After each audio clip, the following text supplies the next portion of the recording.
नमस्कार मित्रांनो, आपले स्वागत आहे सिद्धी समर्थ एज्युकेशनच्या परिवारामध्ये।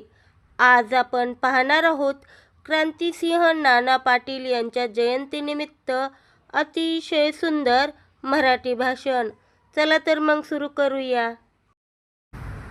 आदरणीय व्यासपीठ, गुरुजन वर्ग आणि माझ्या बालमित्रांनो, आज मी तुम्हाला थोर स्वातंत्र्य सेनानी क्रांतिसिंह नाना पाटील यांच्याबद्दल 2 शब्द सांगणार आहे। नाना पाटील यांचा जन्म 3 ऑगस्ट 1900 रोजी सांगली जिल्ह्यातील एडेमच्छिंद्र येथे झाला। लहानपणापासूनच त्यांना अन्याय सहन होत नसे।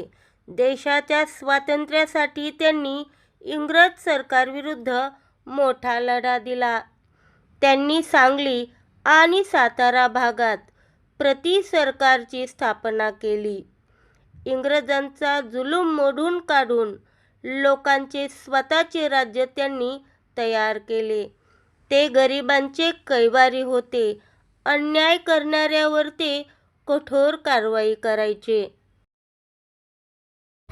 त्यांच्या या धाडसामुळे आणि सिंहासारख्या कडकडाटी भाषणामुळे लोक त्यांना प्रेमाने क्रांतिसिंह म्हणू लागले।